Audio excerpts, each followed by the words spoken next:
আজকে কিন্তু দারুণ দারুণ দুটো রেসিপি তোমাদের সাথে শেয়ার করব। আজকে বাড়িতে থাকা কিছু উপকরণ দিয়ে কিন্তু দুটো দুর্দান্ত স্বাদের রান্না শেয়ার করব। আজকে প্রথমেই বানাবো আমি শুক্তো, আর শুক্তো কিন্তু বাড়িতে থাকা কিছু উপকরণ দিয়ে আমি বানিয়ে দেখাবো। এখানে শুক্তোর জন্য নিয়েছি আমি উচ্ছে, এখানে আছে কাঁচা কলা, বেগুন, পেঁপে, আলু, ঝিঙে আর রাঙা আলু।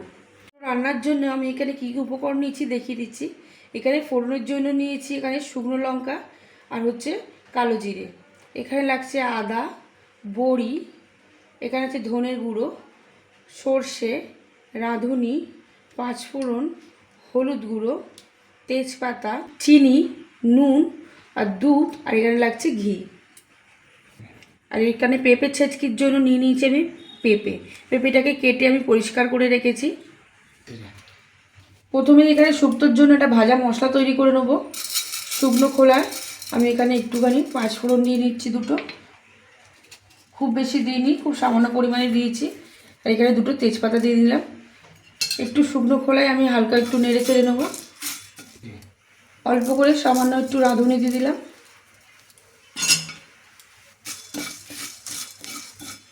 ভাজা মশলাটা একদম রেডি হয়ে গেছে, আমি এটাকে নামিয়ে নেব। ভাজা মশলাটাকে আমি একটু ভালো করে গুঁড়ো করে নেব। বড়ি ভাজবার জন্য আমি কড়াই তেল দিয়ে নিয়েছি, সর্ষের তেল। বড়িগুলোকে লাল লাল করে ভেজে নেব। বড়িগুলো ভাজা হয়ে গেছে, আমি এগুলোকে তুলে নেব।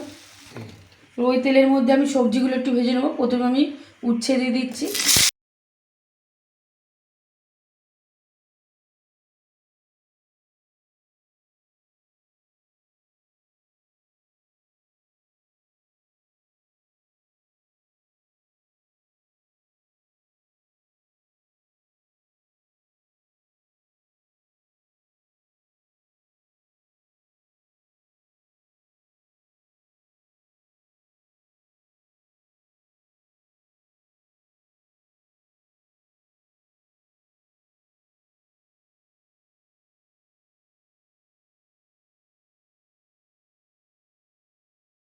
এখানে এই সবজিগুলো ভাজা হয়ে গেছে। এবার যেহেতু ঝিঙে আর বেগুনটা একটু নরম, ওই জন্য এগুলো একটু লাস্টে দেবো আমি।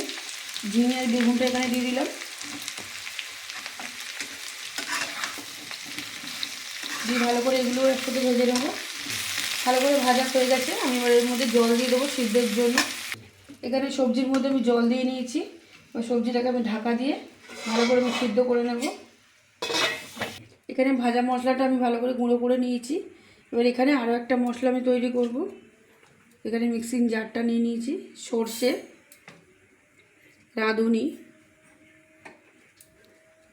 ধনে, এখানে গুঁড়ো ধনে, যেহেতু আমি একটু জল দিয়ে বাটবো ওই জন্য এর মধ্যেই আমি আবার দিয়ে দিচ্ছি। আর এখানে নিয়ে নিচ্ছি আদা। খুব ভালো করে এগুলোকে বেটে নেব। ভালো করে মশলাটাকে আমি বেটে নিয়েছি। আর এখানে পেঁপের ছেঁচকির জন্য আমি যতক্ষণ ওটা সিদ্ধ হচ্ছে ততক্ষণ আমি পেঁপেটাকে একদম গ্রেটার দিয়ে খুব ভালো করে গ্রেট করে নেব। ঢাকাটাকে আমি খুলে দেখে নেবো সবজিগুলো সিদ্ধ হয়েছে কিনা।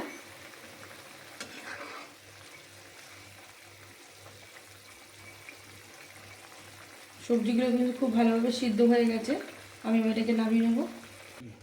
কড়াই আমি সর্ষের তেল দিয়ে নিয়েছি, দুটো তেজপাতা দিয়ে দিলাম, অল্প একটু পাঁচফোড়নটা একটু লাল করে ভেজে নেব। এখানে লাল হয়ে গেছে ফোড়নটা। এবার এখানে আমি মশলাটা বেটে রেখেছি, বাটা মশলাটা দিয়ে দেবো। পরিমাণ মতো নুন,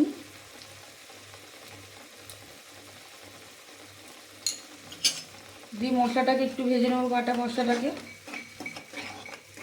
এবার এখানে আমি চিনি দিয়ে দেবো। এখানে চিনিটা আমি 2 চামচ পরিমাণ দিলাম। আর মশলাটা কিন্তু শুক্তোর জন্য এরমভাবে কষে একটু ভেজে নিলে তেলের মধ্যে কিন্তু শুক্তো অসাধারণ খেতে হবে। মশলাটা খুব ভালোভাবে ভাজা হয়ে গেছে।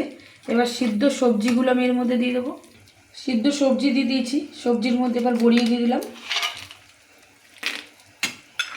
দিয়ে ভালো করে এটাকে আমি ফুটতে দেবো।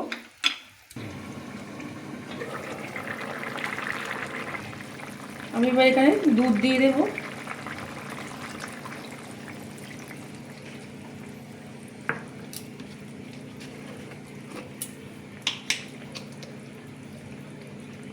ঘি,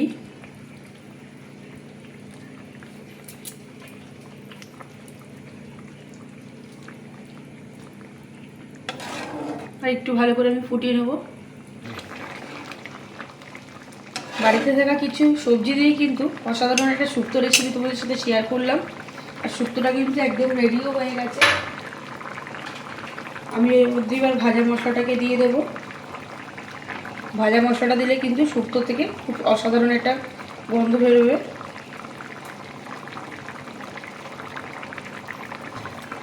শুক্তোটা একদম রেডি হয়ে গেছে, আমি এটাকে নামিয়ে নেব। এখানে সর্ষের তেল দিয়ে দিয়েছি ছেচকি বানানোর জন্য। এবার ফোড়ন দিয়ে দিচ্ছি তেজপাতা, শুকনো লঙ্কা, কালো জিরে। ফোড়নটা একটু লাল করে নেব। এবার এখানে গ্রেট করা পেঁপেগুলো আমি দিয়ে দিচ্ছি।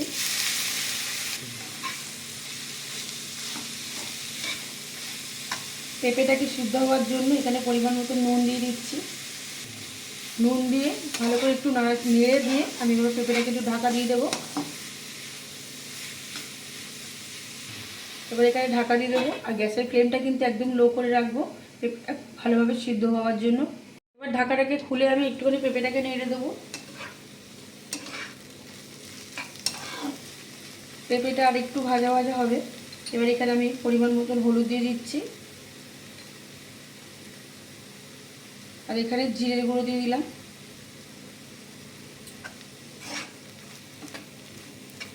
ভালো করে এগুলো একসাথে মিক্স করে দিয়ে আবার এখানে ঢাকা দিয়ে দেবো।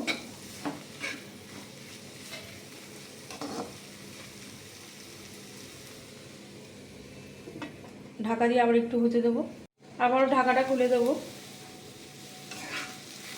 পেঁপেটা কিন্তু খুব ভালোভাবে সিদ্ধ হয়ে গেছে, আর অনেকটা পরিমাণে কমেও গেছে। এবার এখানে আমি চিনি দিয়ে দেবো।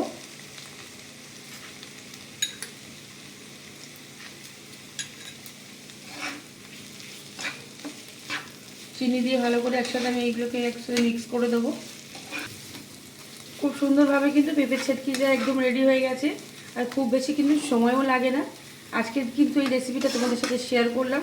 তোমাদের যদি ভালো লেগে থাকে তাহলে প্লিজ তোমরা এরকমভাবে বাড়িতে তৈরি করবে, আর আমাকে কিন্তু কমেন্টে জানাতে একদমই ভুলো না। একদম রেডি হয়ে গেছে পেঁপের ছেচকি। আর আজকের রেসিপিটা যদি ভালো লেগে থাকে তাহলে প্লিজ একটা লাইক, কমেন্ট, শেয়ার।